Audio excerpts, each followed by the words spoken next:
Live from the tank on the campus of the College of Staten Island, CSI Sportsnet welcomes you into coverage of NCAA Division II women's basketball, streaming exclusively on Flow College. In the front half of a non-conference doubleheader, CSI women's basketball hosts Post University.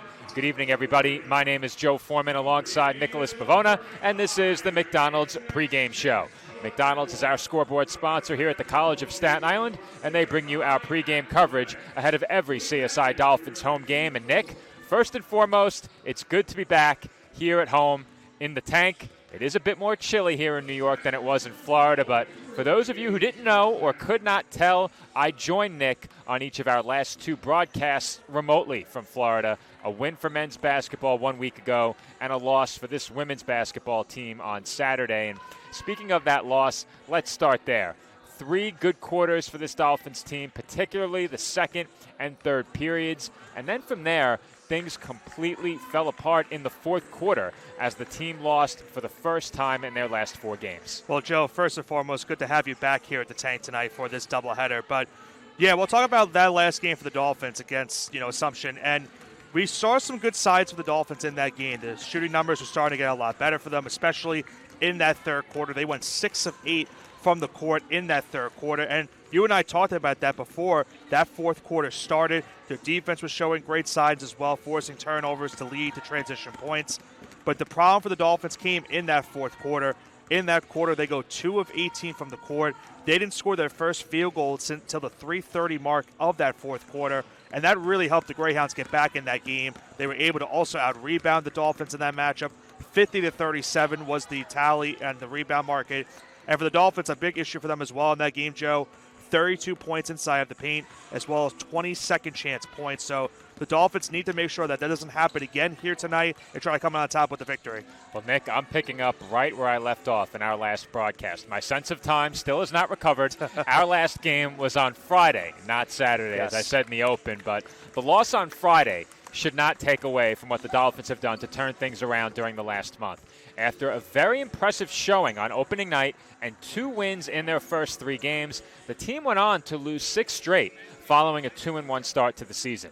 Of course, today's game is a non-conference game and doesn't carry with it playoff implications, but how important is it to get the victory tonight against a Post team that comes in with just 1 win on the year? Well, you talked about it, Joe. They still have 1 more non-conference game left on the season, but you still want to get this victory tonight against a Post team that has had an up-and-down season so far. They have just 1 win coming into tonight's matchup, and, you want to get that momentum going in to their conference matchups coming up on the weekend, and that's really what it comes down to. You first want to get the victory to go into the conference with a nice, riding a wave of momentum, but you also kind of want to forget about what happened in your most previous game against the Greyhounds, a game the Dolphins felt like they should have had, that it let slip away from them at the tail end. They would like to get the stench of that game washed away here tonight, get the victory, and then go back into conference play with a nice, feeling going into those matchups. And looking at the schedule for the Eagles thus far, it's been a difficult season for the program. They dropped 3 straight to open the year before winning an overtime thriller against American International College. However, they have not won since and have gone over a month without a victory. They come into the tank looking to snap a 4-game losing streak tonight, and it should also be noted that this is the 4th game they have played in the last 7 days. So what needs to happen for Post to end the losing skid and knock off the Dolphins on their home floor? Well, first, it's going to come down to them scoring tonight, Joe. They've been really struggling this season in terms of averaging points per game. On a day-to-day basis, they've been averaging just 55 points a game this season. So that's been a huge struggle for this Post team. Got to figure out the way to get those numbers up, including 32% from the field, 23% from the three-point line. So those have been some glaring concerns for this Eagles squad coming into the night. They're being out-rebounded as well by a large margin as well, by 13 per game. So that's something that's been big, that's really hurt them this season. I think the best way for them to try to knock off this Dolphins team is forcing turnovers. They have been on the plus side of turnovers for us this season, but that's going to be the key to this game for them. Forcing turnovers, play to maybe a slower pace type of offense that we've seen the Dolphins. They've tried to go fast pace at certain times during their games. If the Eagles can slow down the pace of this game, force some turnovers, make sure the clock goes down and get some shots late in those stages of the game, then you give themselves a chance to win. try to go inside the paint like the Greyhounds did in the last game that we covered. And then you'll need your top 3 scorers that have all averaged in double figures this season. And looking at it there, Ross Signal, you have Tyson and Porter, all of them averaging double figures on the season. So those are going to be the 3 players to look out for this Eagles squad tonight. The Dolphins take the floor against the Eagles shortly, but before that, Nick and I will take a look back at Friday's game against Assumption University. That's coming up next, following this break on the McDonald's pregame show.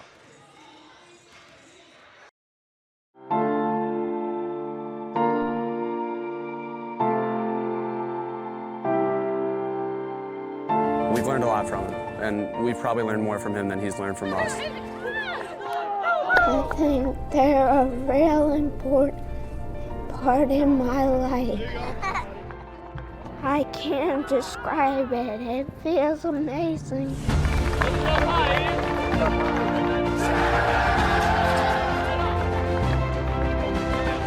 Team Impact is a national nonprofit that connects kids living with serious and chronic illness with college athletic teams, forming lifelong bonds and life-changing outcomes.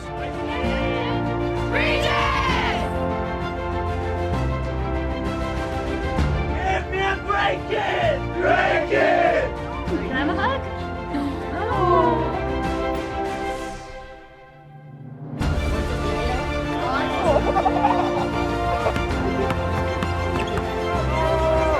What's your favorite subject? Math.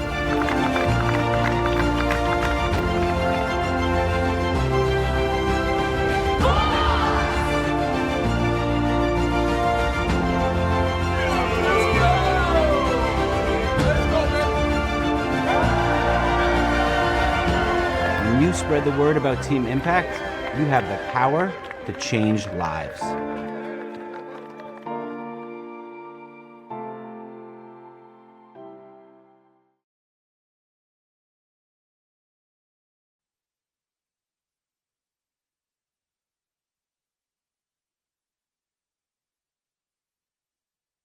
Campuses nationwide, the NCAA is making transformative changes for student athletes. While they pursue their biggest dreams, we're launching new initiatives to help them. Life-changing education opportunities are just the start. The NCAA is providing enhanced mental health services. We're guaranteeing scholarships and tuition and expanding access to healthcare. Visit ncaa.org/change to learn more.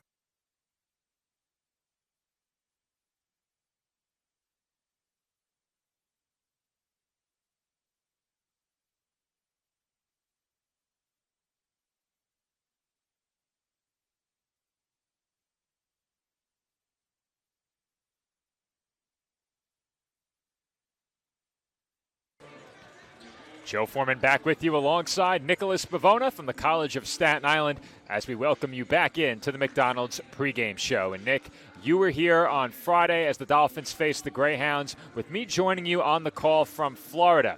Through 3 quarters, the Dolphins led by 5, and Assumption ultimately turned that 5-point deficit into a 5-point victory in the final 10 minutes. Let's see how we got there. We'll start off in the first quarter, Joe. Nice spin move right here, and Edmonds pulls down the jumper. Well, Edmonds was feasting early in this game. 2 Dolphins baskets, 2 mid-range jumpers for Edmonds. A quick transition here for the Dolphins. Phelan goes up the court, finds Stitchy Barnes, and a tough lay-in right here by Barnes, but she knocks it in. Well, speaking of Stitchy Barnes, she can also dish it. She finds Kyra Rose underneath. She rattles in the layup. Nice pass here by Phelan. Kane finds some room and pulls up the jumper.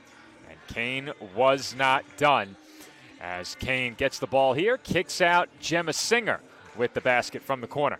And we'll see right here Dana Phelan knocking down a long-range 3 right there. And here you'll see Nyla Davis on the drive. She got some big minutes off the bench in that game on Friday. You see right here Stitchy Barnes, big-time 3 right there. Well, Barnes hit some big shots in this game. This time it's Kane on the step-back jumper, and she buries it. And you mentioned the big-time shot she made in this game. Barnes knocking down another triple right there. Not only knocking down shots from the outside, but they were timely shots, and so was this one, a mid-range pull-up off the dribble. And how about this tough and one right here for Edmonds off the miss, gets the putback. That is a tough shot. And speaking of tough shots, how about Kyra Rose off glass and in following the spin? Rocky Kane can do it from everywhere, Joe. She knocks down the three right there. We've already seen the Dolphins execute on the break in this highlight package. Let's get one more look at CSI in transition. You mentioned this team looks to play quickly at times. They execute there on the fast break. It was a slow fourth quarter, but a nice jump shot right there by Rose, keeping the Dolphins in the game. That was the first Dolphins field goal of the fourth quarter, and that right there was the last. Nick, the Dolphins with a really tough fourth quarter in that game, and they led by 5 going into the final period, ended up losing by 5. What needs to change from what we saw in that fourth quarter for this Dolphins team to maintain consistency across the full 40 minutes? I think it comes down to you can't allow those turnovers to happen. That's been happening for them in the late stages. We saw at the beginning of that quarter, Assumption was starting to make some big-time traction. They would get, force some turnovers, whether that would be in the half-court defense or just forcing some bad, mistimely plays for the Dolphins during that game. So I think it comes down to, for the Dolphins, making sure you don't turn the ball over. But they also need to find a way, Joe, to get some high-quality shots. I felt like in that fourth quarter, they had some of the looks there. They weren't falling down for them in that game. But there was also some possessions where you have to think to yourself, we probably could have gotten a better shot at the end of the day. What can we do possibly in our next time out to try to make sure that doesn't happen again? I think it comes down to finding the open look. And, we saw in the highlight package, if this team can go out in front and keep going on the transition, that's going to help them a long way in this game. And as we mentioned, a much-needed win for this team before conference play begins again. No question about it. This game is a big one. No implications in the conference standings, but with a pair of big conference games looming over the weekend in Buffalo, this is one you would love to have to get back in the win column if you are the Dolphins. We have just a few seconds before the playing of the national anthem and the introduction of starting lineups, so we will step aside and take a quick break. Coming up next, the College of Staten Island takes on Post University.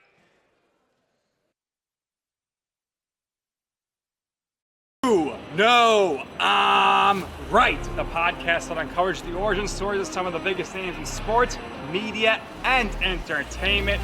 Nick Durst here along with Joe Calabrese. Here we are, 200 episodes later, about 150 episodes with guests, our friends, soon to be your friends. Well, it's pretty clear, Joe, that it's all about You Know I'm Right, the podcast. That's my You Know I'm Right moment.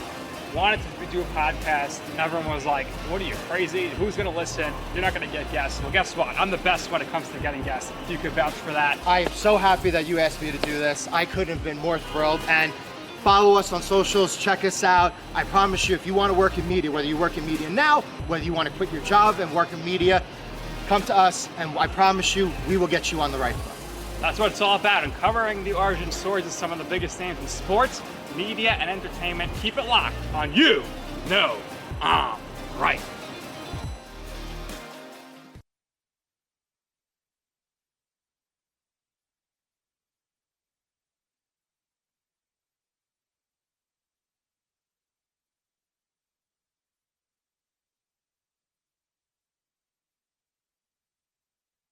The NCAA sponsors 90 national championships each year, none of which could happen without officials. There's an urgent need for sports officials across the country, as they are retiring 4 times faster than they are coming in, leaving shortages at all levels of sport.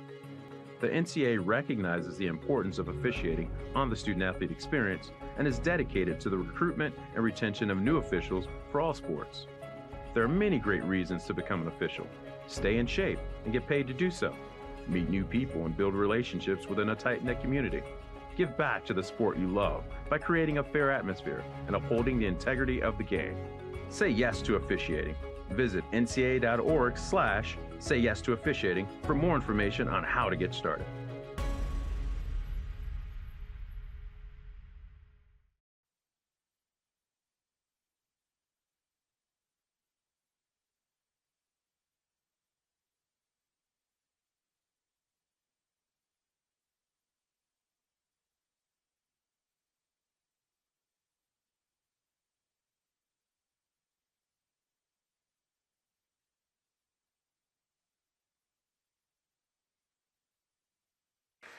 Joe Foreman back with you alongside Nicholas Bavona from the College of Staten Island as we are just moments away from the start of tonight's non-conference matchup between the College of Staten Island and Post University.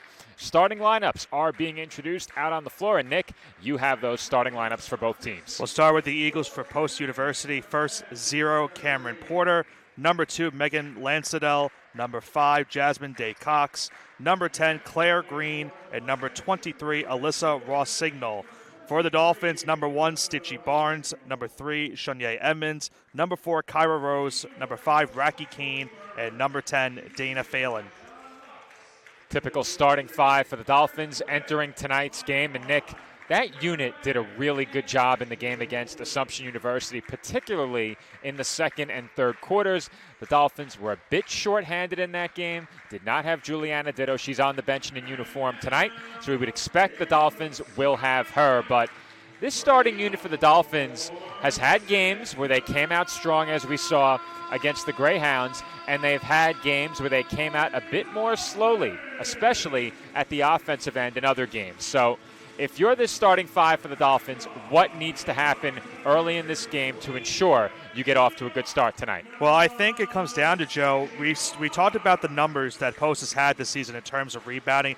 That has been a glaring problem for this team going into the night. And you've got a Dolphins team that is very capable with multiple players to get rebounds. Last game in particular, Raki Kane had 8 rebounds. Shunye Edmonds had 6. Kyra Rose had 6. Stitchy Barnes had 5. That's just a couple of their starting players providing dividends on the glass and then going up the court in transition. Kane had 18 points, Barnes with 12, Edmonds with 10. And keep in mind, Edmonds also with 5 blocks in that game. That was a big performance from her on the defensive front. So if you're the Dolphins coming into this game, I think the strategy is finding some shots inside of the paint, trying to take advantage of what's been a really slow start this year for this Post team. And if you look at the size of this Post team, Joe, Lansadell right now the highest player on the court at 6 foot tall, so maybe they try to exploit that. We're trying to force her on the outside and try to go inside the paint. We've seen Barnes do that a lot this season. That could be maybe the strategy the Dolphins try to do in this game, because as you and I have seen, it's been an up and down year in terms of shooting for the Dolphins on the outside. The long range 2 has been there for them. The 3-point shot, not so much. So we'll see if they try to exploit the inside paint defense of this Eagles squad. Well, you got the chance to speak to CSI women's basketball head coach Nicole Sarcone at halftime of our last broadcast, and she really liked the way that her team moved the ball in that first half, especially in that second quarter. And I think a focus for this coaching staff is for these players to find the open shooter wherever they may be, especially when you get a defense that collapses around the ball handler, as the Greyhounds did against this Dolphins team last time we covered them on Friday. I think if you're scouting CSI, Nick, the shooting numbers do leap off the page in a negative way from downtown. However, we mentioned it going into our last broadcast, the Dolphins have done a good job of steadily raising their overall shooting on the season leading up to that last game against the Greyhounds. So opponents know that if you're going to give the Dolphins a look, you typically want that look to come from deep 2-point range or beyond the arc. CSI needs to take advantage as defenses look to collapse around their ball handlers. Edmonds jumps against Green, and the Eagles control the opening tip-off. Did you see how that tip-off went, Joe, where the Eagles all were on one side of the court? I did see that. I don't think I've ever seen that before. On the drive and throwing one off glass, it rolls off, was Rossignol. And they do secure an offensive rebound on the first possession. So the Dolphins were plagued by offensive rebounds last time we covered them, as that lay-in won't go. Once again, the attempt off glass by Porter. Here comes Rose. Bounce pass to Kane. Outside Phelan. Now Rose along the baseline. Back out to Barnes. Barnes for Kane inside. Size advantage. Taken away quickly by the double team. And it was stolen by Rossignol. It was a good attempt right there for the Dolphins. They found Kane on the inside by Rossignol with a great defensive play. She quickly transitioned to it. Finger roll, no good. That time it was Day Cox. Here comes Rose off the outlet pass, and she converts through the contact. Count it, and one. And Joe, we mentioned it for Post. The strategy could be trying to slow down this Dolphins offense in transition. And look what they exactly did. They go up the court. They grab the rebound. They go quickly up the court. Edmonds gets the rebound there, finds Kane going up the court. She quickly goes on the other end for that and one. Kyra Rose back at the free throw line once again. She has spent plenty of time there in recent games. And she completes the three-point play. I think the good news for the Dolphins, you have an early three-point lead. The bad news, the Eagles have been around the basket a lot. They just haven't been able to finish. And there's another good look inside. This time, Day Cox able to finish. That time they were able to do so. Day Cox gets their first points of this game, and we saw in that last game, Joe, the Dolphins' defense inside the paint was really exploited, as you mentioned, with the rebounds and second chance points. Early 2 points inside the paint right there for Post. Second chance points were massive against the Greyhounds as that three-pointer rattles out for Raki Kane. Rebound tipped into the hands of Lansadell. This is Day Cox on the wing, swinging it to the corner. And Porter is short on the three. Barnes with the rebound. Dolphins look to push. Kane reels in the high pass, had it poked away and stolen. And that's been a problem, too. The Dolphins trying to go quickly up the court, and sometimes we've seen those turnovers exploited because of them trying to go quick. Rossignol can't hit from three.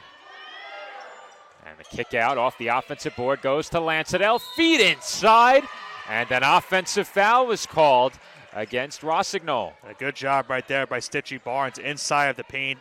Another second chance opportunity for the Eagles are there, but a good job by Barnes recognizing where she was, and she's able to draw the charge. Well, once again, the Eagles get the ball inside. Rossignol runs over Barnes there. Good interior defense from the Dolphins that time. They lead it 3-2.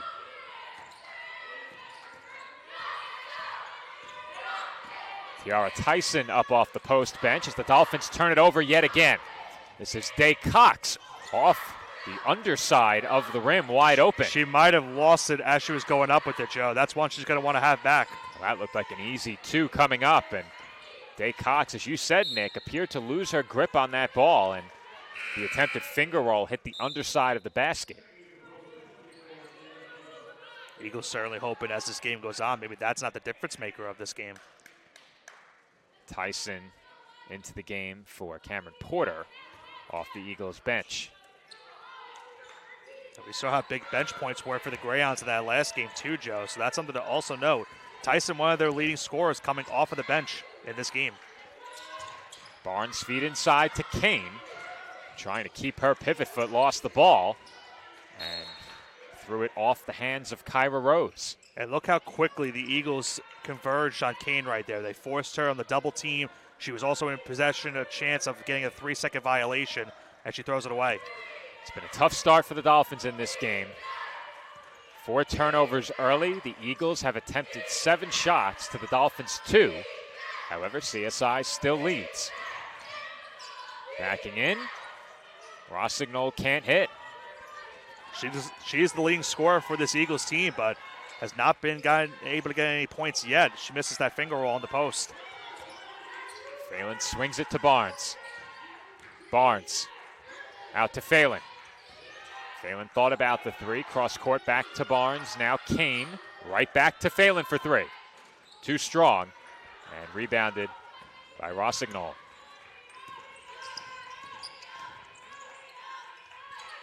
Eagles work it around the perimeter with 20 to shoot. Tyson into the corner for Porter. No good from three. Rebound pulled in by Dana Phelan. Both teams getting good looks from the three-point line, not able to make it. Rose for Edmonds. This is Barnes up top. Now Rose inside for Kane. And Kane can't get the bank shot to go. Edmonds has the rebound. Her mid-range jumper off the mark and rebounded by Green. Oh, I know you said it was a chilly night outside, Joe, but it's been a cold start to this game for both sides. Ice cold. Two teams have combined 2 of 14. Tyson, deep 2 is good, and the Eagles have their first lead. Nice shot right there by Tyson. And we mentioned the cold start for both sides, but Post now has the lead for the first time. Dolphins nearly turned it over again. This is Rose, bounce pass for Edmonds, and she is fouled. And you see it early on, Joe. The Dolphins are trying to go inside the paint that I mentioned early in this broadcast. And right now they've gotten some looks. Nothing has been falling, but they go to the free throw line once again, as this time it will be Edmonds shooting the 2. Pair of substitutions for the Eagles as well. Emma Carmen in the game. And checking back in was Megan Lansadell. First free throw for Edmonds off the front rim and in.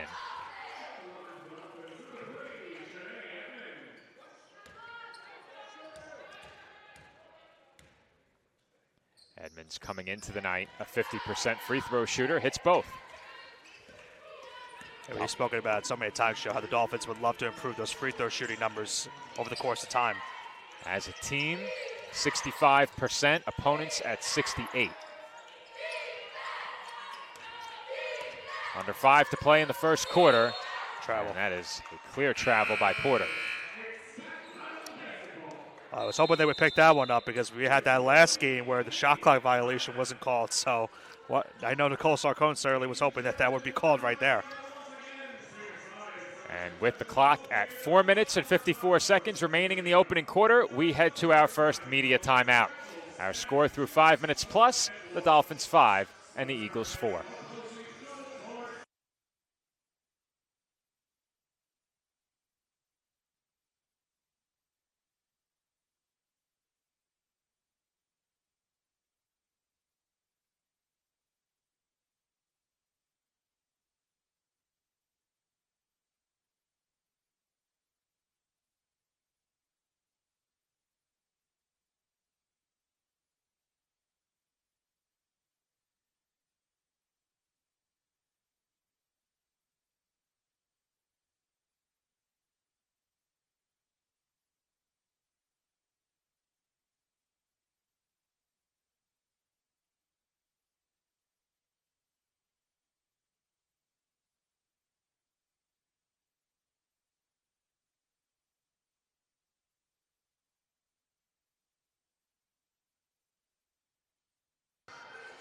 Just under 5 minutes remaining in the opening quarter from the College of Staten Island.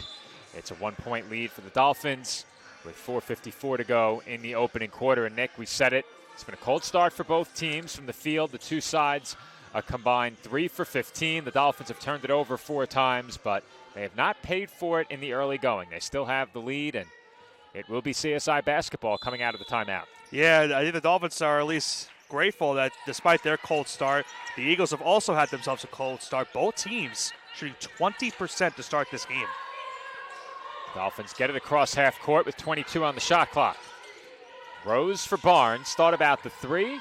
Edmonds does not hesitate from the mid-range off back iron and rebounded by Lansadell. This is Porter on the drive, and she lays it in. Yeah, Porter did not hesitate right there. As soon as she went up the court, found some room and some space and was able to get that lay-in right there. And I think the big concern for the Dolphins early, Nick, aside from the turnovers, is how easily the Eagles have gotten to the basket. Meanwhile, foul on the other end by Emma Carmen.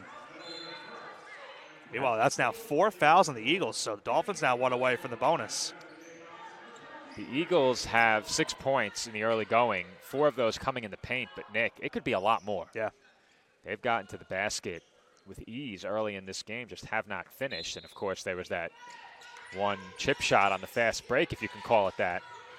And it did not go down as Day Cox lost her grip on the ball.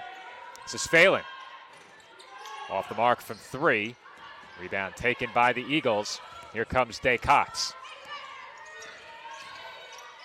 She kicks it outside. Porter fakes, crosses over, and sends it outside once again. This time, the three-pointer no good by Lansadell, and Rossignol has the putback. And look how easy it was for her on the inside post right there, Joe. She was able to get the rebounding positioning, gets the putback, and that was something that really hurt the Dolphins last game. And early on right now, that's hurting them in this one. Rossignol has been around the basket plenty. She's just 1 for 4, but already has 2 rebounds and 2 steals. 10 to shoot now for the Dolphins. This is Barnes from the corner. And again, CSI cannot connect. And you can just see it, Joe. The zone defense that the Eagles are playing, it's really hurting the Dolphins. They have really not been able to find a lot of space these last couple of shots. That's a poor pass by Lansadell, stolen by Barnes. Barnes looking to go coast to coast, can't finish, and Porter has the rebound. I think the concern for the Dolphins is that the shots that they have missed early in this game is that they're shots that they typically knock down. They're getting the looks they want, Nick. They just haven't hit yet. So maybe you look at that as a good thing. Law of averages, as you said during our last game. If you get the looks that you're looking for as an offensive unit, that foul came before the shot. If you get the looks that you're seeking as an offensive unit, you have to expect that eventually those shots begin to fall. And we saw those open looks for them early in this game, but I feel like the last 2 minutes is where it's really been kind of concerning that they haven't really seen as much of a great look as they had hoped for. That zone defense is really closing in as soon as the Dolphins get inside of the paint. So the Eagles doing a good job of trying to switch on and not force anything inside of the paint as well. And a foul was called on Dorothy Weesey along the baseline. Quickly, 2 fouls for the Dolphins right there. And I think the point I made for the Dolphins holds true for the Eagles as well, Nick, because the Eagles, as I said, have been around the basket plenty in this game. They're just 4 of 14 from the field, but I think you'd expect that if you're post and you continue to get opportunities around the basket, you're going to convert those, and they don't even get a chance here as they commit an offensive foul ahead of the inbound pass. That's a costly one because now the next foul, even though they're in the bonus now for CSI, no matter what the foul is, the Dolphins will go to the free throw line. 2:41 to go in the opening quarter. The Eagles lead the Dolphins 8-5. And I mentioned the numbers the Eagles have had on the season in terms of points per game. This is kind of where they were hoping to be in this spot early in this game. They have definitely built this small lead on defense early. As Barnes has her jumper rattle out, Weesey tried to save it, and it's scooped up by the Eagles. It looked like on that play, Phelan and Rose maybe collided with each other, and that's why the Dolphins weren't able to get it. Porter off the crossover, gets inside, and finishes with the left hand. That was a great move right there by Porter. Shows why she's one of the top scorers of this team. Went from the right to the left hand and gets the lay-in despite the contact. Well, Porter looks to be holding her elbow. She is grimacing at the defensive end as Kane put up an air ball. Yeah, she did kind of go down hard on that play, but looks like she's okay for the moment. Porter has been impressive with her explosiveness toward the rim. Good ball movement here by the Eagles and better defense by the Dolphins. And they'll go to the free throw line. Racky Kane will head to the line for 2 shots. Eagles commit the foul immediately following that turnover. Well, if you're the Dolphins shooting just 1 of 11, you'd like to get to the line a bit more and perhaps chip away from there. Sometimes just seeing the ball go in the basket can get you going as an offensive player. Yeah. Dolphins have done most of their points in this first quarter from the free throw line.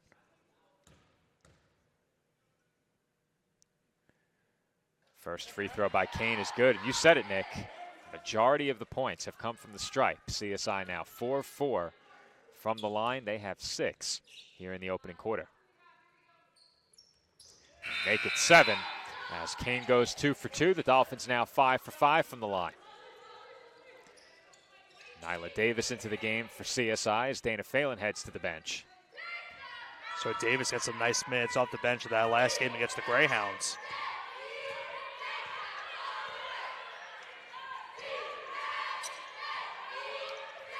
Eagles once again moving the ball well. This is Day Cox back out to Lansadell. Day Cox right back to Lansadell for 3. And it rolls off. Foul called against the Eagles.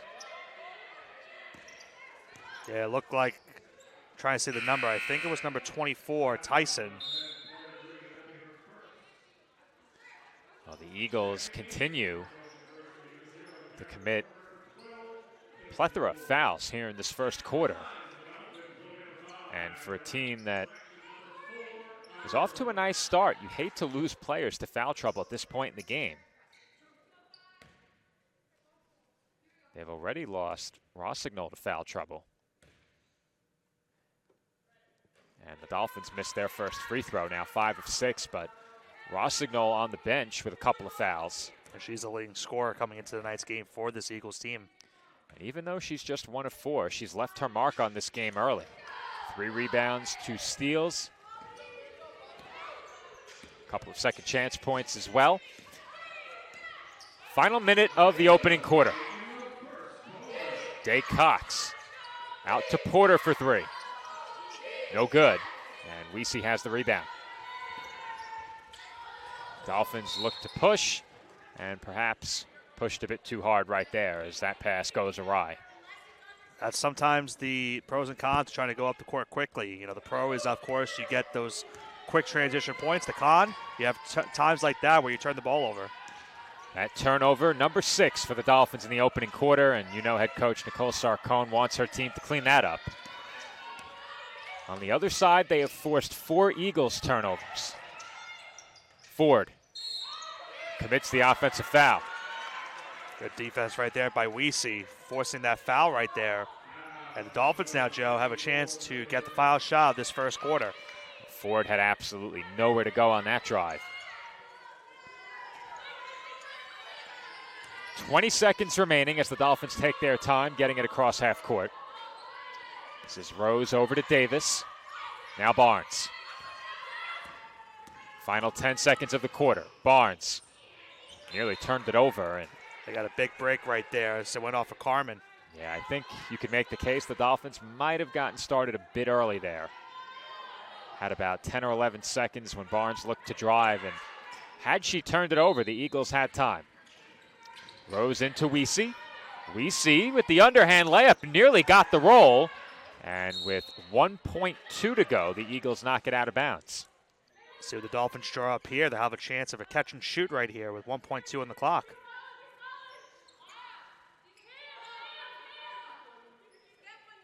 The players on the floor, I think you look to get it to Kane here. They do. Kane looked to pass with 1.2. They had Rose underneath, but there was not enough time to do that. Not even close. As that will bring the first quarter to a close. Our score after 1, the Eagles 10 and the Dolphins 8. This is coverage of NCAA Division II women's basketball on CSI Sportsnet, streaming exclusively on Flow College. We'll be right back with the start of the second quarter.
And we're back for the start of the second quarter from the College of Staten Island. Eagles lead the Dolphins 10-8. Nick, we spoke about it during the pregame. The Dolphins had a tough fourth quarter last time and unfortunately could not solve that in the first quarter of tonight's game. 2 of 18 in the fourth quarter last game. They were 1 of 12 in the first quarter of this game. 3 of 30 in their last 2 quarters of play. And a foul was called underneath against the Dolphins this time.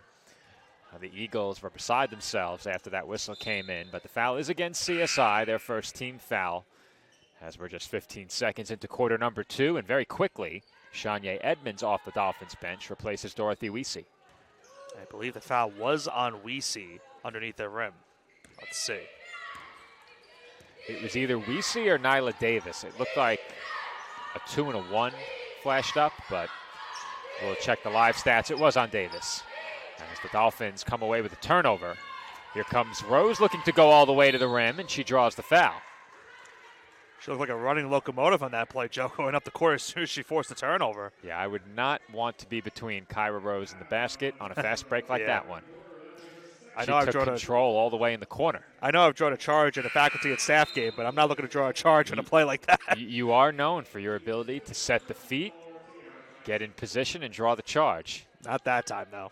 There aren't many plays for our crew that were a net positive in students versus faculty staff game, but your charge was one of them. First free throw for Rose is good. And the last time I played, I had that in a 2-point basket, so those are the only two positives I can take away from that game for myself, at least.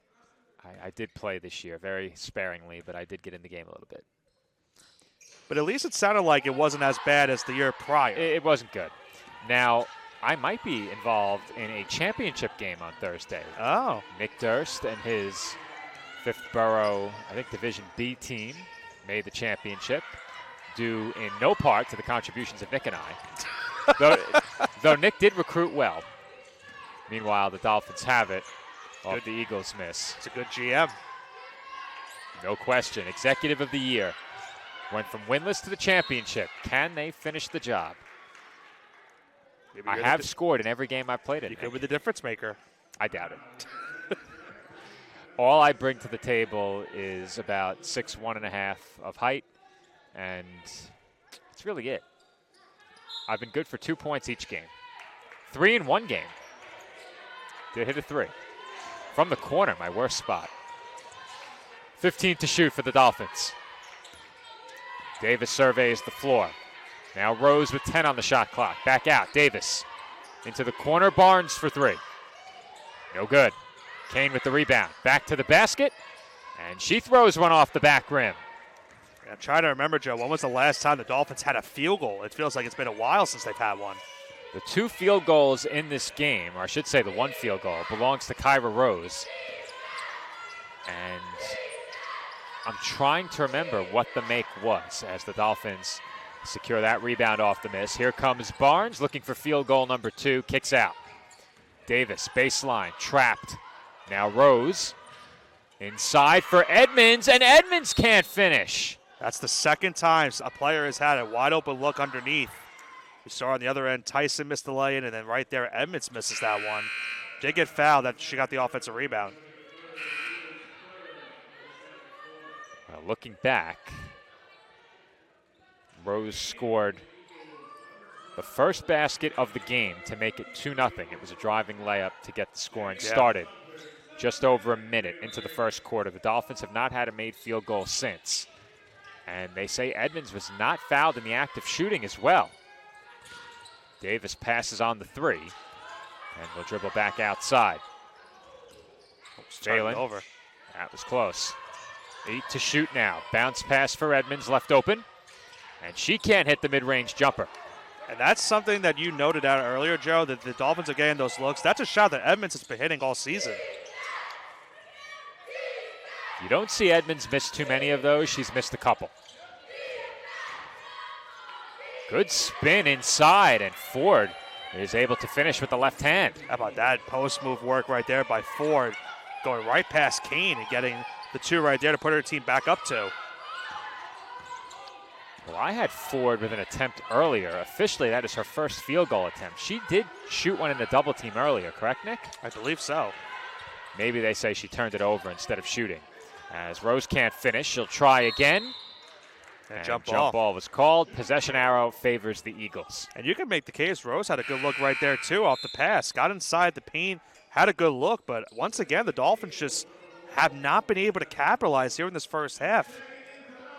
And Nick, you just made the point, and I'll make it again. I think it still holds true. The Dolphins are getting looks that we're accustomed to seeing them make, and they just haven't gotten them to go down early in this game, and I think that's something I'll ask Coach Sarcone about at halftime. Do you feel like the looks the team has gotten so far are the kind of looks you want?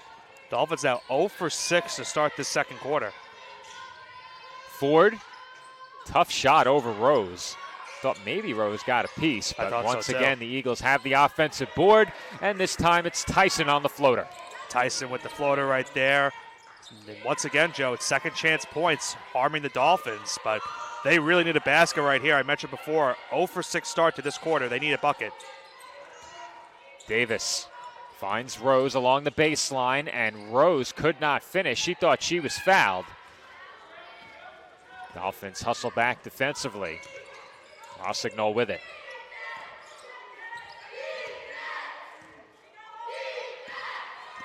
Day Cox dribbles toward the left wing, defended by Davis, 15 to shoot.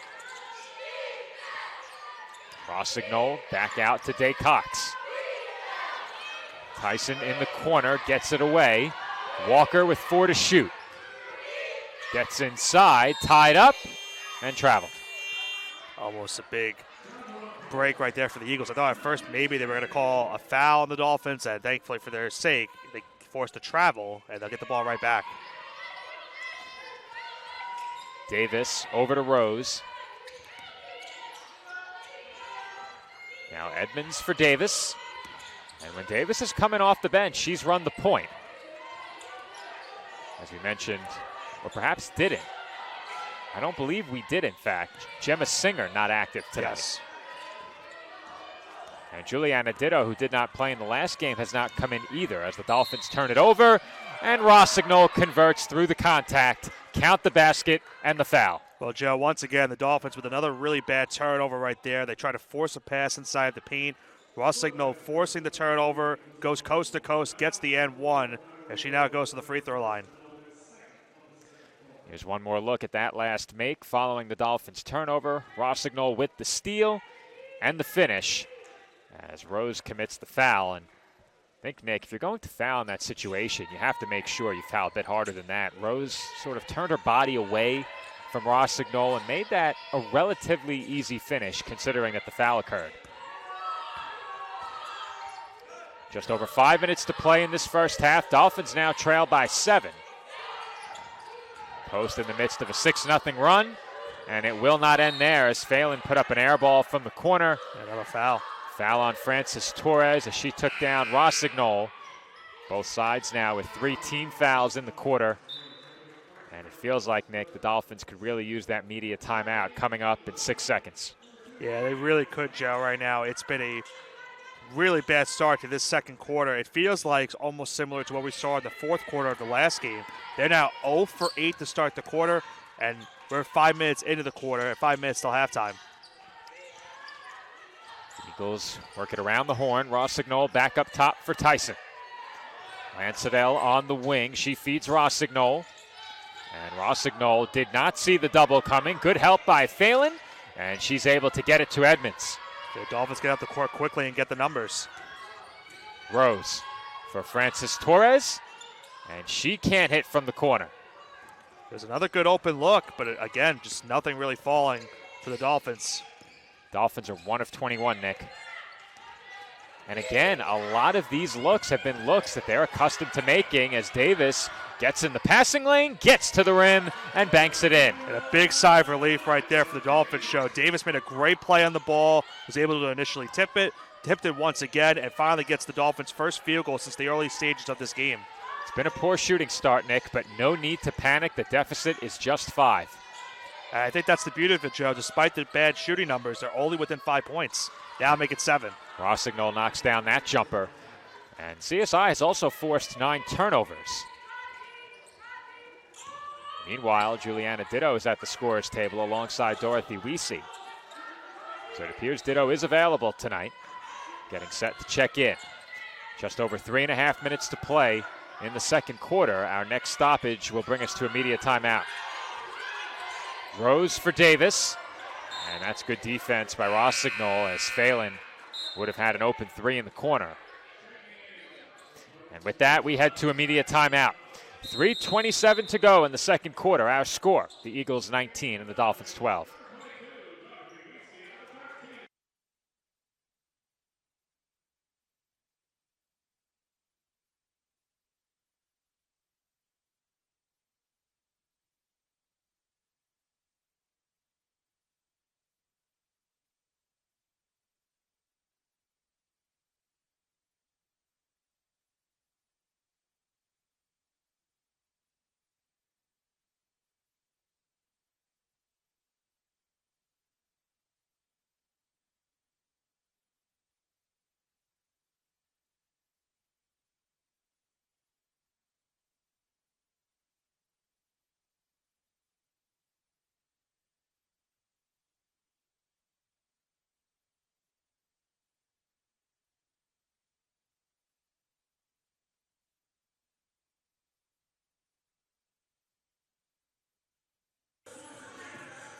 3:27 to go in the first half from the College of Staten Island, with Post University leading the College of Staten Island 19-12. And Nick, we mentioned the Dolphins off to a tough start shooting. However, they've done some good things defensively. They've forced 9 turnovers. They've held the Eagles under 40% shooting. That number has taken an uptick in recent minutes. The Eagles now at 36% from the field. Just a couple of minutes ago, they were much lower than that. But aside from shooting the ball a bit better, what can the Dolphins do to turn things around offensively? Well, I think, one thing also, Joe, is the numbers for the turnovers have definitely been a problem for them in this first half. Now, they're not losing the turnover battle right now. It's 9-9 for each side, but some of the turnovers that we've seen the Dolphins have had is why it's a little bit concerning. Some very careless passes. They've been forcing some passes on the inside, trying to score inside of the paint, and they've got to fix that. They got 4 seconds on the shot clock right here. Ditto, way off from 3. And the Eagles have numbers if they hurry. Ditto up off the floor as the Eagles get moving. Tyson left open, did not shoot it. And now Lancedale with it.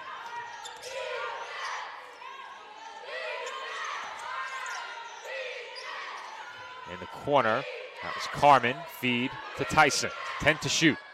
And Tyson knocks down the fadeaway. How about that shot by Tyson? The fadeaway on that 1-footer. And now it's a 9-point lead for the Eagles. And Nick, the Eagles are beginning to find their rhythm offensively. They're now shooting just shy of 40% from the field. Phelan had it poked away. And a kick ball is called against Phelan.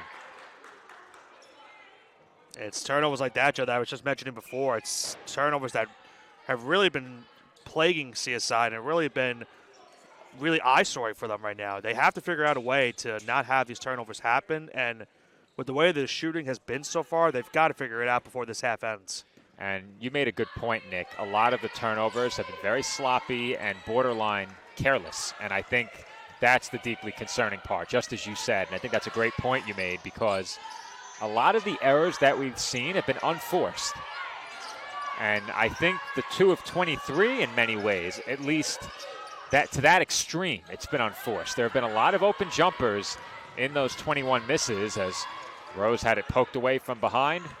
And it's just commits the foul. And it's right there, Joe, that's what I think is really what is frustrating, because Rose, yes, we know is a player that as soon as gets the rebound goes up the court quickly, but looking at where she was on the court, she was outnumbered 3-1. The Dolphins really could have afforded her maybe to slow her down a little bit, try to get some numbers on her side, but unfortunately she not only turns the ball over, then she commits the foul. That's a really frustrating possession right there for CSI. That was team foul number 4 as well, with just over 2 minutes to play. This is Tyson on the pull-up. Tyson's starting to really heat up now in this game. Another big bucket right there. And now the Eagles have a double-digit lead. And we talked about it earlier, Joe. This is the game that they really needed. If they were going to have a chance at this one, this is exactly what needed to happen. Tyson now leads all scorers with 8 points off the bench. And Phelan had that one halfway down. Rose has the putback, and that's a big basket for the Dolphins. Big sigh of relief right there. And another shot, Joe, that good look. It just rolled out of the rim, but good positioning by Rose. Gets the putback and puts the Dolphins back within single digits. Dolphins need some easy ones like that right now as Lancedale buries the 3. Speaking of easy, that one looked easy right there for Lancedale. It's back to a 12-point game. And all of a sudden, Nick, the Eagles are red hot. They've hit 6 of their last 7. They lead it by 12. That pass tipped. And Weesey will let it go as it will stay Dolphins ball with 1:09 to go. Be sure to stay with us following the conclusion of the second quarter for our TLC Physical Therapy halftime report. We'll be joined on the floor by women's basketball head coach Nicole Sarcone. Dolphins inbound with 1:09 to play. This is Kane. No good. Edmonds with the rebound and the putback. And again, the Dolphins getting second chance points right there. Edmonds with a nice rebound, gets the putback, and puts the Dolphins back within 10. Under a minute to go. Well, I just said it, Nick. Sometimes an easy putback is what you need to get right as an offense. And Dolphins with a couple of those. Back to within 10. Eagles had the chance to go 2 for 1. They still can. Feed inside. And that won't go. I think Kane might have blocked that shot. Tough matchup there for Ford. with Kane all over her, and it is Dolphins basketball with 34.7 remaining in the half. So they'll have about a 4.7 differential between the game clock and the shot clock. Weesey up to Ditto. Phelan right back to Ditto. And a play call will come in from the bench. Ditto being harassed by Day Cox. Now Weesey for Phelan. No good. Well, we said it during the fourth quarter of the last game that at some point those shots will start falling for Dana. But she hasn't had the stroke tonight as the Eagles threw it away. 3 seconds to go. Weesey heaves it. That will count, but it is well short. And that will bring the first half to a close. Our score at halftime, the Eagles 26 and the Dolphins 16. Our TLC Physical Therapy halftime report with women's basketball head coach Nicole Sarcone coming up.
All right, ladies and gentlemen, we're back here for the TLC Physical Therapy halftime report. Head coach Nicole Sarcone and her coaches have gone up to the locker room, so no halftime report with head coach Sarcone. We'll go towards a commercial break here on Flow College. When we come back, second half between the Dolphins and the Eagles. Post University leads this one, 26-16.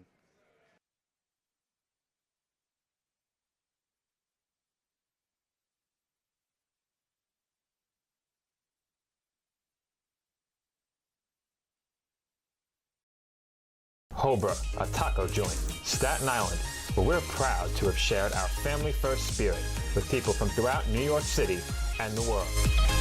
With indoor dining available both at the bar and on the floor. or step outside for additional seating and an outdoor bar. Serving beer that's crisp, ice cold, and worthy of a day at the beach. Cocktails that explode with flavor. And great food made with the freshest and healthiest ingredients available. Events feature food and drink specials, live music, and the best of Staten Island nightlife. Your CSI Student ID saves you 10% on your dine-in order at Hobra. Visit us at 412 Forest Avenue, Staten Island.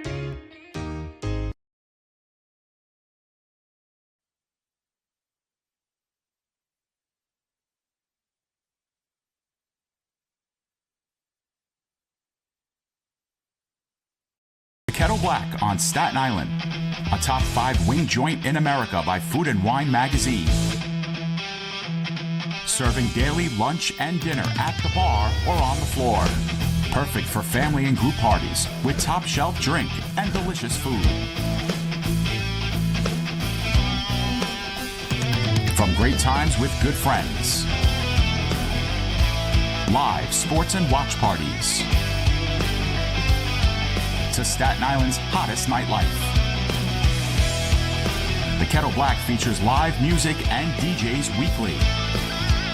The Kettle Black features daily and nightly food and drink specials. The best Staten Island has to offer is at the Kettle Black.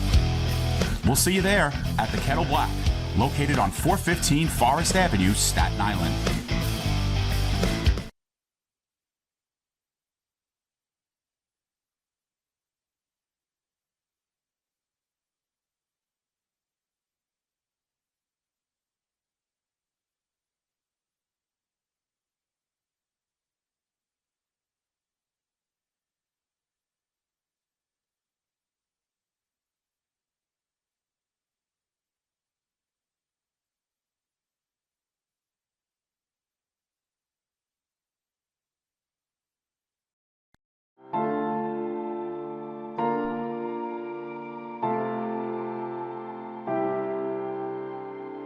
We've learned a lot from him, and we've probably learned more from him than he's learned from us.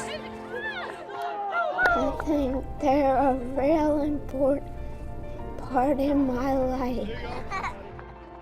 I can't describe it. It feels amazing.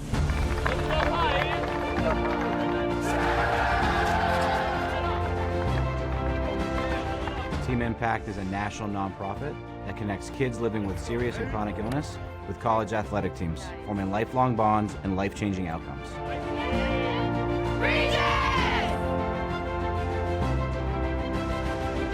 Give me a break it! Break it! Can I have a hug?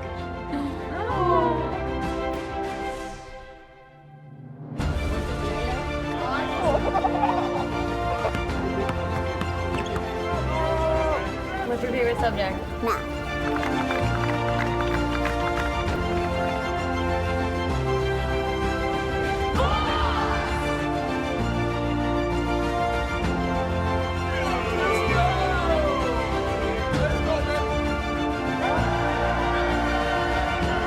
When you spread the word about Team Impact, you have the power to change lives.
No, right. The podcast that uncovers the origin stories of some of the biggest names in sports, media, and entertainment.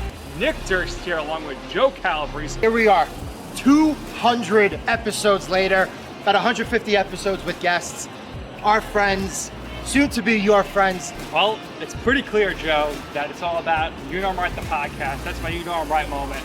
Wanted to do a podcast, and everyone was like, what are you, crazy? Who's going to listen? You're not going to get guests. Well, guess what? I'm the best when it comes to getting guests. You could vouch for that. I am so happy that you asked me to do this. I couldn't have been more thrilled. And follow us on socials, check us out. I promise you, if you want to work in media, whether you work in media now, whether you want to quit your job and work in media, come to us, and I promise you, we will get you on the right foot. That's what it's all about, uncovering the origin stories of some of the biggest names in sports, media, and entertainment. Keep it locked on You Know I'm Right.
Sports fans, we cheer on our favorite teams at fields, gyms, arenas, and stadiums. But have you ever wondered what it's like to be a referee? Verbal abuse from fans, parents, and coaches is the #1 reason why many referees are walking away. And they're not being replaced quickly enough by new ones. So put yourself in the official shoes, act with respect, and be officially human.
Joe Foreman and Nicholas Bavona back with you from the College of Staten Island as we begin the second half between the Dolphins and the Eagles. Post on top of CSI, 26-16.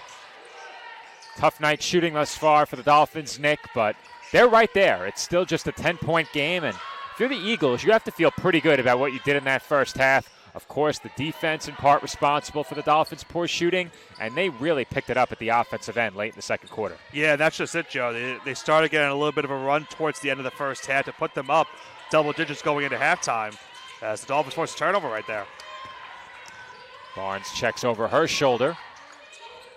Now Rose left open briefly. Gets it out to Barnes. And Kane had it go over her head. It finds Phelan. Phelan for Rose, and she lays it in.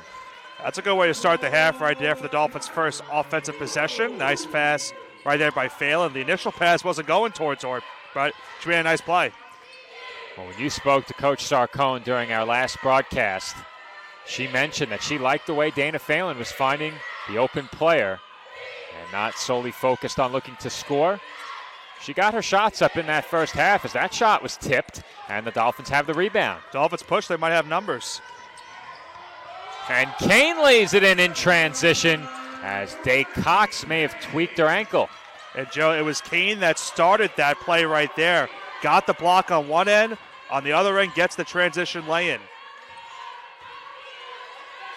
Dolphins have cut the lead to 6, and very quickly the Eagles call timeout. You'll see right here, they go inside. Tyson gets blocked by Kane. It's caressed right there. Dolphins get the ball. Good find once again by Emmons to get Kane. And Kane gets the lay-in. 6-point game and a timeout called by the Eagles. Defense leading to offense for CSI early in this third quarter. And the Dolphins are in the midst of a 6-0 run. We'll stay right here, Nick, as the Dolphins are off to a nice start here in the third quarter. If you're CSI, how do you keep it going? Of course, it helps when you get stops at the defensive end, but transition baskets, especially during what I would consider one of the team's more impressive wins of the year in terms of start to finish, that game in the opener against Franklin Pierce, the Dolphins thrived in transition. We'll see if they can keep that up moving forward. Yeah, I think, it comes down to this. We've seen them try to go fast in this game, Joe. And at points of times, it has worked over the course of the season. For the most part tonight, it hasn't worked because a couple of times when they've gone fast, they've turned the ball over, and that's some of the turnovers that we mentioned earlier on have been a little bit careless and have been some mistake ones that you really don't want to have. I think the way they started the second half has been a good start. You forced some turnovers already. You had a nice block by Kane on that one end. Defense leaned to offense. We've seen that so many times this season. They got to keep the momentum going, and I think, as I mentioned earlier on too, try to go inside the paint because that's where this Eagles defense has been really, for the majority of the season has been weak. Tonight it hasn't been the case, but the Dolphins got to find a way to get inside the paint considering how they've been shooting from the outside. Eagles ball, just over a minute and a half gone by in the third quarter. Dolphins have very quickly cut. It was a 10-point halftime deficit down to 6. And able to hang and hit was Tyson. And how about that play right there? Ross Signal got the pass in the post, and Tyson immediately wanted the ball because they left her wide open, and she takes advantage of it and puts her team back up 8. Looked like that one might rim out initially, but Tyson got the roll as she was able to maintain body control in midair. This is Phelan for Edmonds. Now Rose left open, hits the jumper. And that's something that you mentioned, Joe. The Dolphins are very impressed with some of the ball movement they've had over the course of these last couple of games. That right there was a good example of it. Good ball movement leads to Rose getting the wide open jumper. Rossignol. Right back out to Porter. She swings it. Day Cox for 3. And she buries it. How big of a shot right there was that by Day Cox. Dolphins started to get a little bit warm on the offensive side, and a big 3 right there puts them back up 9. Dolphins off to a quick 3-for-4 start here in the third. The Eagles now 2 for 3. They're back in front by 9. Barnes swings it to Phelan. Barnes had her pass tipped and stolen. Day Cox will pull it back outside. Did not have the numbers advantage. Pass was tipped. Rossignol's fadeaway is good, and the Eagles now lead by 11. How about that, Joe? That was a little bit Dirk Nowitzki-esque right there by Rossignol. Got the pass, one-handed with that floater. That was a great shot right there. The Eagles have been feasting in that 10 to 12 foot range. Not quite beneath the basket, but in close, and they've done good work in the low post. Kane thought about it, failing for three. Off the back rim and rebounded by Barnes. Rose for Phelan. Short jumper, rattles in. Good job by Phelan, noticing that they needed help inside the post, and she got open right inside of the box, and back to a 9-point game. We mentioned Phelan got her shots up in the first half. Was 0 for 7 before that last make, but I wouldn't say she's forced much at all, Nick. She's had a lot of good open looks in this game. As you mentioned, those shots eventually are going to start falling. Exactly my point. Good ball movement there, and Rose, the beneficiary off the feed from Barnes. And Joe, that looks so much similar to that play we saw at the end of the third quarter in the last game. Nice give and go right there, finding underneath. Good vision by Barnes to make that pass from midair. Dolphins back to within 7. Porter feeds Tyson, and Tyson threw it away, but Porter makes the save. How about that play by Porter? Rossignol feed inside for Porter, and Porter could not control it. Good job by Phelan to make it tough. And look right here at this last replay, that little give and go, perfect play. Phelan finding Barnes, and Barnes with a great pass, finding Rose underneath. 5:25 to go, third quarter. Eagles in front by 7. Once again, Joe, also, it's been a nice start to the third quarter. We saw the last game, we talked about it. The Dolphins were 6 of 8 in the third quarter against Assumption, and they've been off to a nice start in this quarter as well. The middle 2 quarters for the Dolphins were the good ones against the Greyhounds, as Rose can't hit that mid-range jumper. Rossignol harassed and gives it up. Green. Out to Lansadell, and took a quick glance down at the stat sheet. Hadn't said Green's name in a while. The reason for that is because she picked up 3 first-half fouls. Yeah. Green with it now, 4 to shoot. And a 3-second violation was called against Post. That will lead to immediate timeout. Now, Dolphins within 7, Joe. It's been a nice start to the quarter for CSI offensively. They're now 5 of 8 in the quarter. Post not to be outdone. They're 3 of 5. Both teams shooting just a little bit over 60% to start. 4:39 to go, third quarter. Eagles on top of the Dolphins, 33-26.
.439 to go in the third quarter from the College of Staten Island. Dolphins have cut what was a 10-point halftime lead for Post University down to 7, and it is CSI basketball out of the media timeout. We see cross court to Phelan. Now Barnes drives the baseline. This is Kane. Kane double team finds Rose. Rose wanted Weesey. It was tipped. And jump ball is called. Possession arrow favors the Eagles. Yeah, that's tough right there, Joe, because she had Barnes right up at the perimeter for a potential 3-point shot. And she tried to force that pass inside to Weesey, lead to another turnover for CSI. At turnover number 13 for the Dolphins. The Eagles also with 13 turnovers.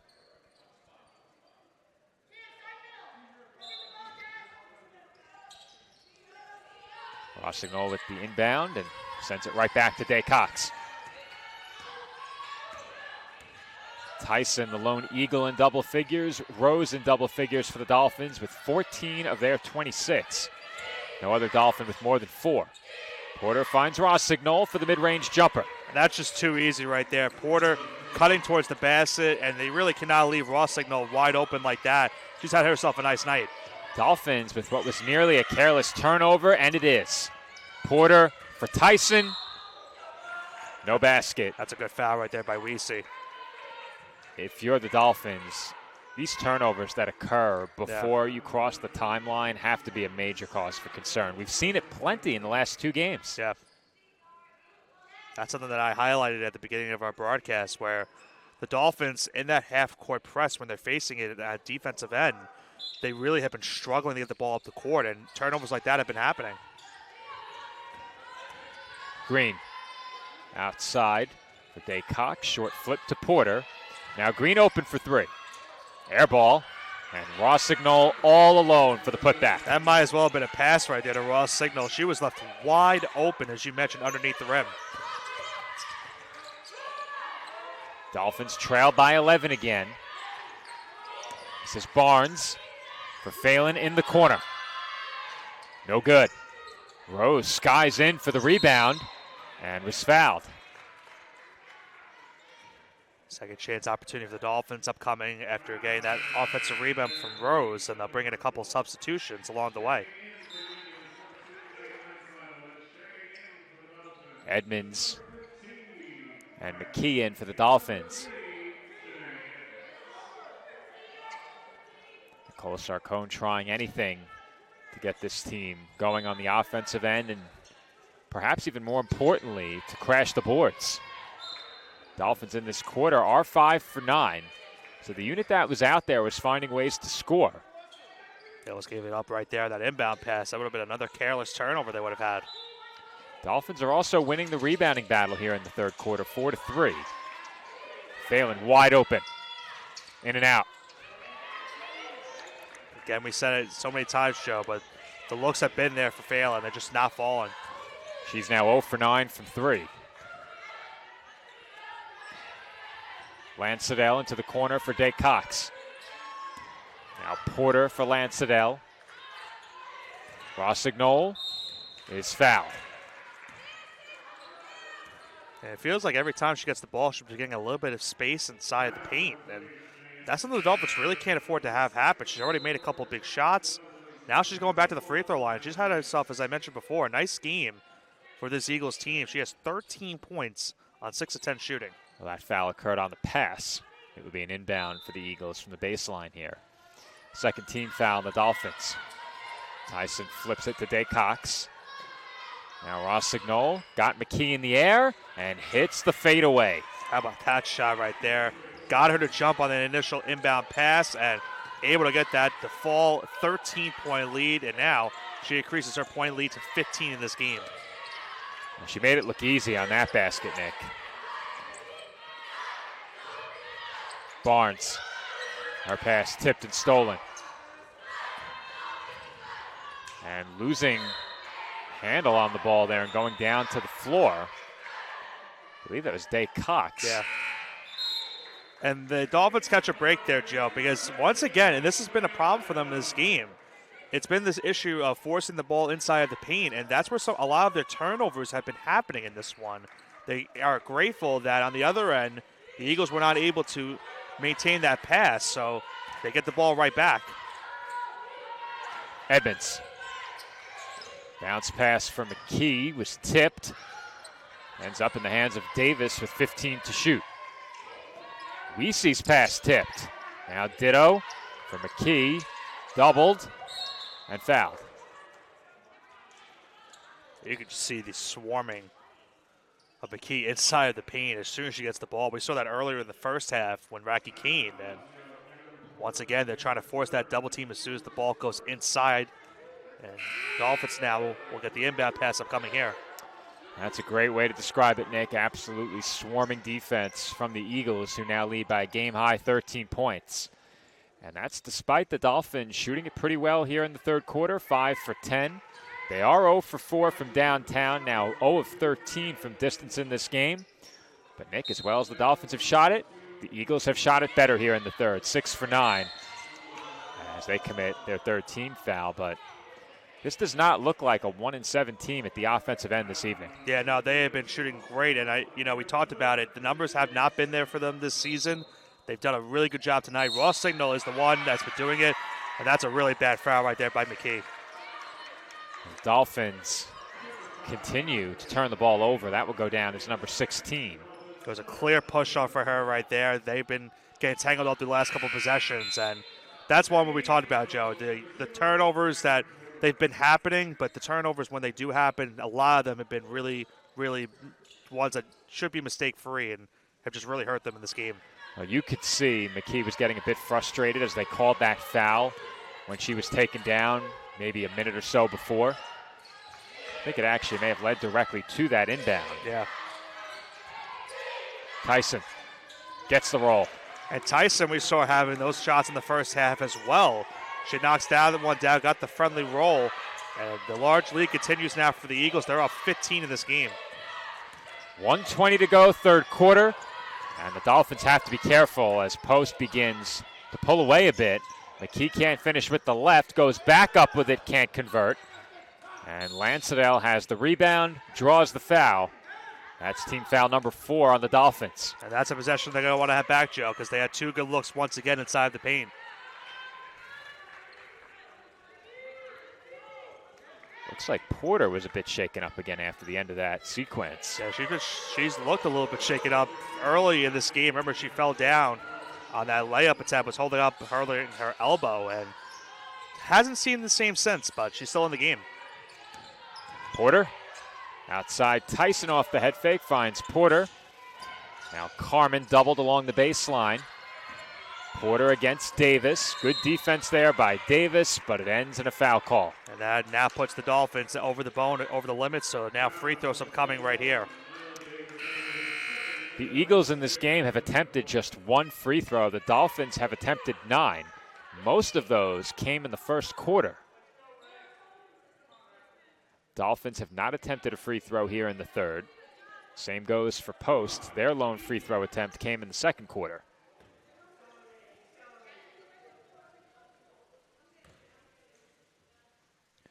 Free throw off the back rim, no good.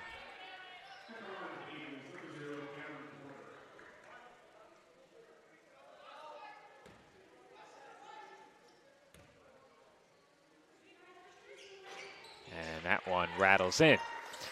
16-point lead now for Post. Under 45 seconds to play here in the third quarter. Dolphins could go 2 for 1 if they hurry, but it does not appear they will. This is Ditto inside for Edmonds, and that's just a high-risk pass with very little chance of connecting. That's been it, Joe. That's what I've been saying. They've been forcing these passes inside the paint. They will at least get the ball back here, but it's stuff like that that's really put them in this deficit right now. Ditto for 3. Off the front rim, Lansadell had it taken away by Weesey. And jump ball called quickly. Possession arrow will keep it here with the Dolphins. And remember early when the Eagles called the timeout, Joe, it was 26-20 at that point in the game for Post. They have gone on a nice sizable run since that has happened. And I don't like to boil it down to just 1 quarter or 1 game, Nick, but it just seems like the Dolphins haven't recovered from the final quarter of the last game. Because this looked like a team that had really begun to hit their stride, and they'd found it. They were in the midst of a 3-game win streak, had a 5-point lead against the Greyhounds, a team that came in 8-1. And that game getting away in the really tough offensive quarter seems to have carried over into this game. As Tyson hits that one at the buzzer. We'll get one more look at it, Nick, but she certainly got it off, and that's just the kind of night it's been for the Dolphins. They now trail by 18 points as we head to the fourth quarter from the College of Staten Island. Tiara Tyson beats the buzzer to end quarter number 3. It's the Eagles 44 and the Dolphins 26.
Fourth quarter getting underway from the College of Staten Island.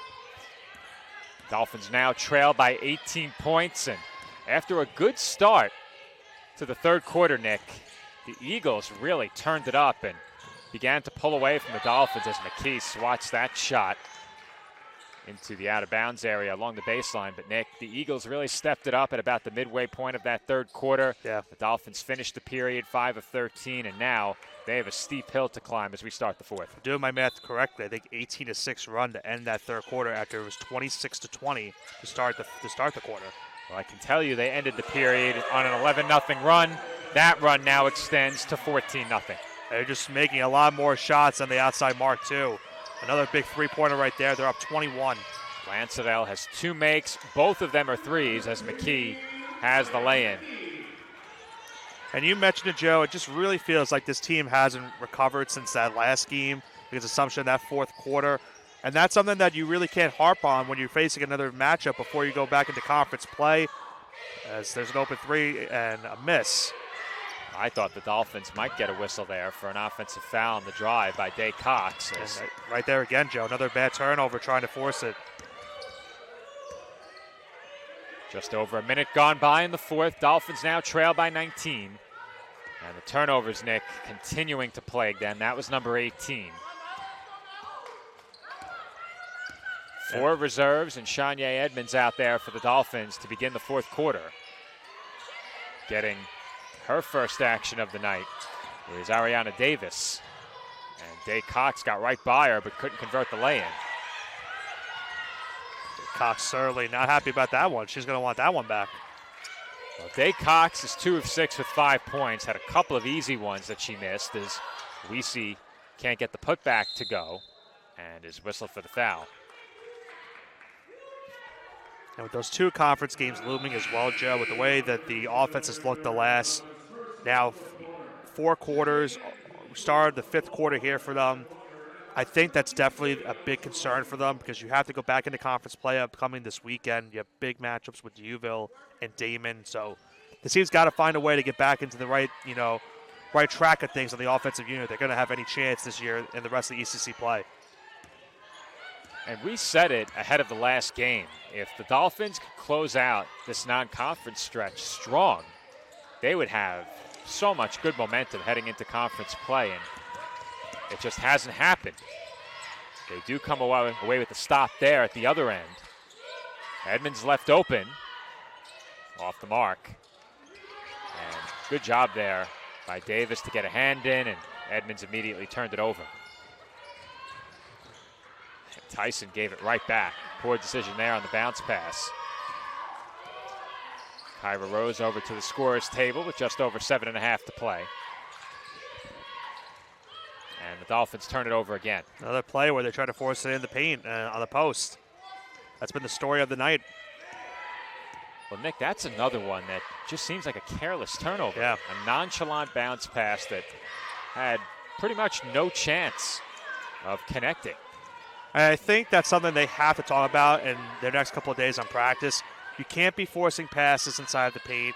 You've got to find it. If it's open, you pass it. But they've been just forcing so many of them, and that's where the careless turnovers have happened in this game. Well, that's a wide open shot there for Edmonds, and that's a shot that she's been hitting. And that's a look you're happy with. If you're the Dolphins, it just does not go down in transition. And you look at this season too, Joe, look at the Dolphins on the offensive unit. They've had 2 games this year where they've scored 41 points. The lowest mark of the year, 37, that game against Adelphi. So right now, of course, this is one of their games where it just nothing has gone right for them. And I think with the way that last game ended and how this game has gone, they've got to figure out a way before they go to Buffalo on Friday. Got to figure out a way to make sure that these last 2 games don't really dwell on them, and that they can get back on the right track and try to continue their conference play on a nice, high note. Well, the good news, Nick, is that if you get a win on Friday, it puts these last 2 firmly in the rearview mirror. And that's not to say this game is over, but the way the Dolphins have shot it, they are going to have a significant turnaround to make the comeback. And consider the fact also that we see some of the bench players as well on the court too. They would have to do a lot of the work at this point. It doesn't seem like the starters will come back in at any point unless the Dolphins cut it to within the starter number. Well, we did see Kyra Rose at the scorer's table ahead of that last horn. We'll see if she comes in. It looks like she will. She's joined by Davis, Edmonds, and Weesey. But you look at some key contributors for the Dolphins all season long. We mentioned the trio going into the last game of Barnes, Edmonds, and Kane, all shooting pretty well. And tonight, Kane 1 of 6, Edmonds 1 of 7, and Barnes 0 for 4.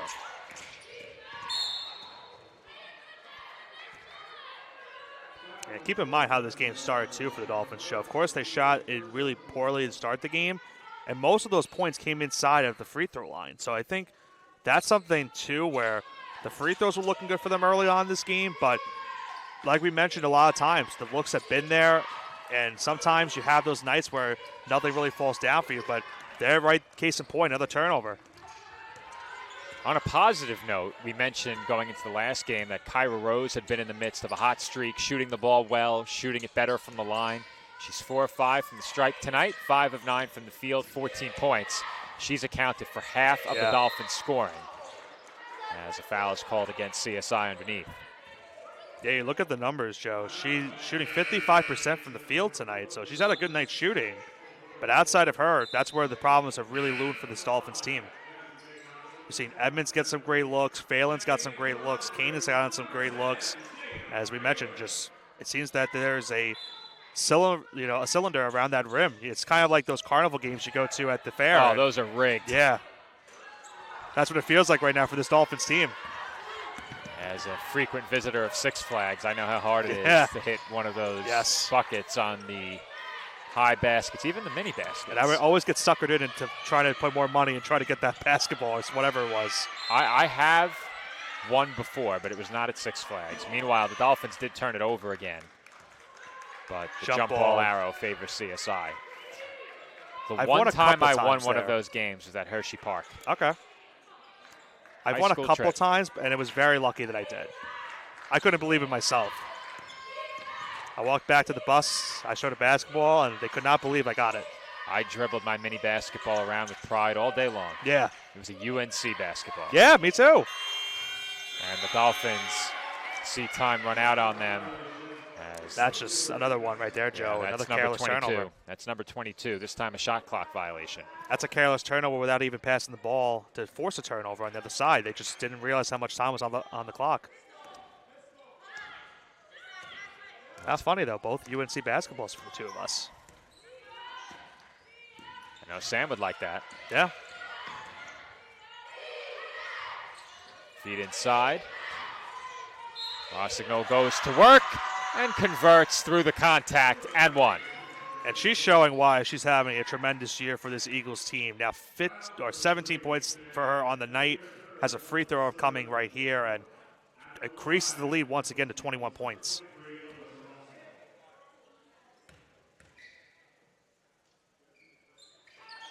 And free throw is good.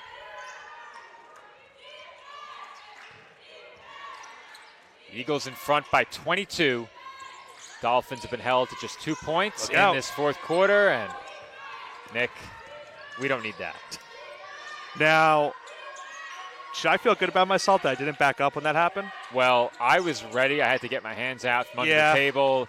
I was ready. I gave it the old Nick, you got this, as the Dolphins turn it over I was again. ready. I have faith in the players. Have to at this point. When the ball's that close, you have no choice because we're not looking to stop a basketball incoming. And they'll call the foul on Davis. And that may send us to immediate timeout inside of 5 minutes. I'm trying to think of now the prizes I've won now that we talked about the fair games earlier. I remember I assembled the entire Justice League in, I think it was 3 foot tall plushes. Oh, plush choice, okay. At Six Flags New England in, I'd say 2007, 2008. I think the best one I've won, I won an Adrian Pearson Pro Bowl jersey. Ah. I think in Atlantic City. So, of course, while my folks were gambling, I was playing some basketball. We don't advocate gambling. Of course. Meanwhile, Tyson couldn't finish inside, but she grabbed her own miss, and the Dolphins were forced to knock it over the baseline. I think that's the best prize I've won in those games. Well, if you win CSI Trivia, you can win great CSI Dolphins merchandise. Check that out on CSI TV. We need to start offering some prizes. You know, if you go back probably a decade now, we used to have trivia questions on game day, giving the fans chances to win Dolphins merch. That should be a shot clock That violation. did not hit the rim, and it is indeed a shot clock violation against the Eagles. But many years ago, when I first started on game day, we would have prizes at the main table, and fans could answer a trivia question for a chance to win. And I always like watching, sports telecasts and watching those trivia questions, whether it's, the Yankees, they do a trivia time. They try to guess the Yankee. For the Knicks, they'll have those trivia questions asking about certain categories and statistics. So I always like seeing type of stuff like that in broadcasts. Well, our former assistant SID now many years ago, Tom Krichkowski, pretty sure is the one who would come up with those trivia questions. I'm sure Dave had a hand in that as well. Tyson on the step back, couldn't hit. Good defense there by Rose. Long outlet, right on target for Rose, and she can't finish. Last touched by the Eagles. At least he looked like Lamar Jackson at the end of that Sunday Night Football game with that pass right there. Well, that game ended in complete dejection for Lamar and the Ravens. That one is one of the best games I've watched this year. Yeah. Really entertaining game. Yeah, we had a very good amount of good games this season, especially on prime time.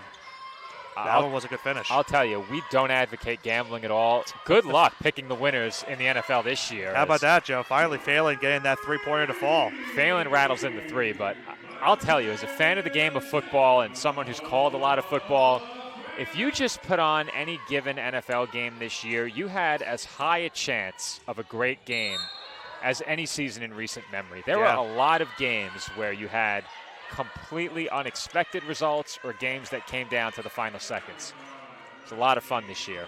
I had a funny Jets stat about their season, but I'll save Zero that for interceptions? That's funny. Yeah, I'll save. That's exactly what the stat's for. I'll save it for off the air because let's just say you could be making a lot of money if you were to look at the Jets stats. Stop right there. Stop right there. That's all I'm going to stop at. I'm not advocating it. Well, we're not allowed. At least I'm not.